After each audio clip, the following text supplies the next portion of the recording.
The Valedictorian is an academic title bestowed upon the highest ranked grade point average among those graduating from an educational institution. It is my pleasure to introduce our Valedictorian for the class of 2024 with a GPA of 5.225.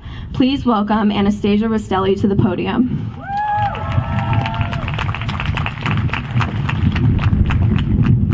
Hi.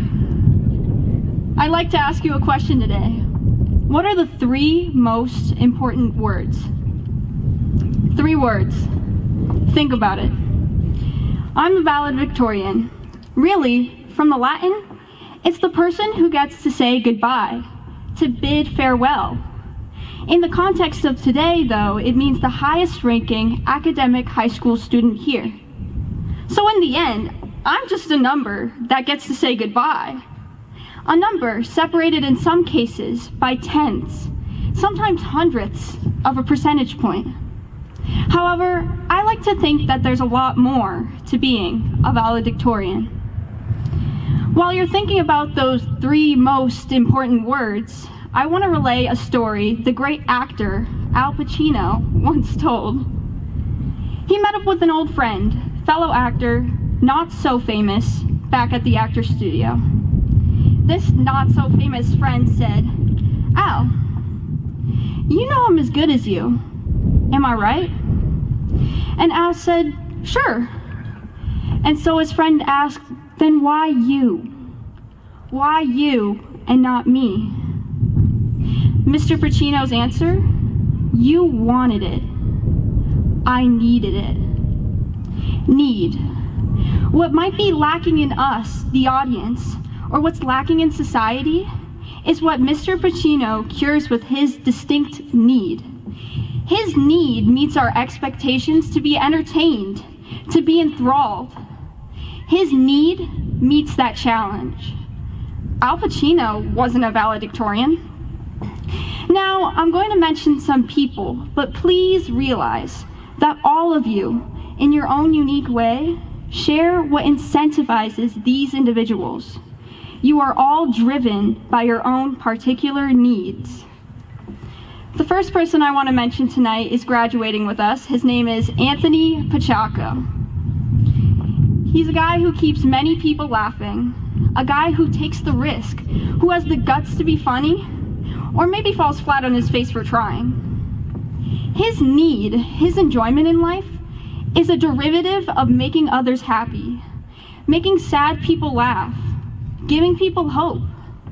What might be lacking in the world is something Anthony sees as a challenge. His need to be funny meets that challenge. Anthony is not the valedictorian. If he were, he'd probably have you laughing by now. Another person I'd like to mention is Ava Hollingsworth.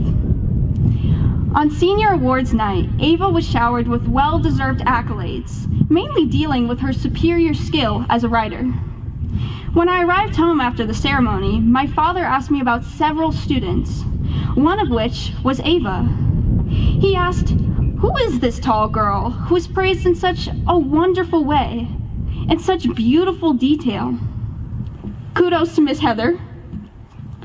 Before he could finish talking, I interrupted, "That's Ava. She's the sweetest and nicest person in school, and everyone knows it." The sweetest and nicest. Those were the first words I blurted out. My father then said to me, "A person who can write as well as she, who by what I learned tonight has the talent to stir others, to make people think and reevaluate, is also the sweetest and the nicest person?" "Wow," he said, "that's quite a person." You see, like Al and Anthony, Ava's need meets the challenge. She understands that there are lackings in this world, and that those lackings are the needs of others. And through the written word, she has a calling to heal. And Ava is not the valedictorian? Like I said, barely not. Just a couple of hundredths of percentage points here and there. And so, wouldn't it be a better world if your particular needs met the challenge of the needs of others? Your needs must be tempered by those three most important words, which have been the most important words, I think, since the beginning of time. These words tell us all the wrong with this world, as well as how to fix those wrongs. Those three words are the lack of. The lack of explains everything that is inequitous and misunderstood, yet it also sits as the cure for those wrongs.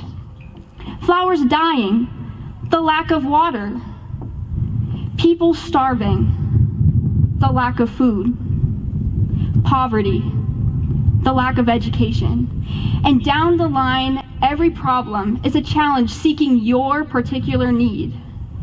Think of the hardships, the harm due to the lack of attention, the lack of care, the lack of empathy, the lack of family, the lack of compassion, and so on.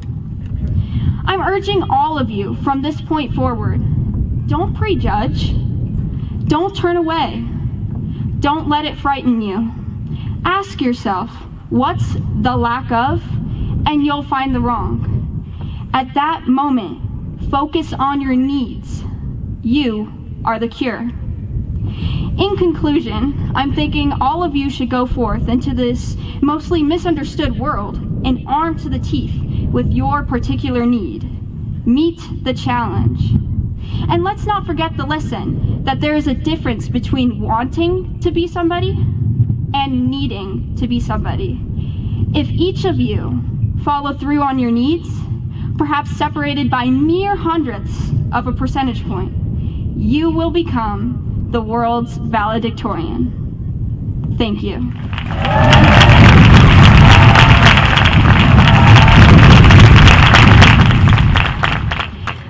I would now like to introduce the lovely Miss McDowell, principal of Doral Red Rock High School.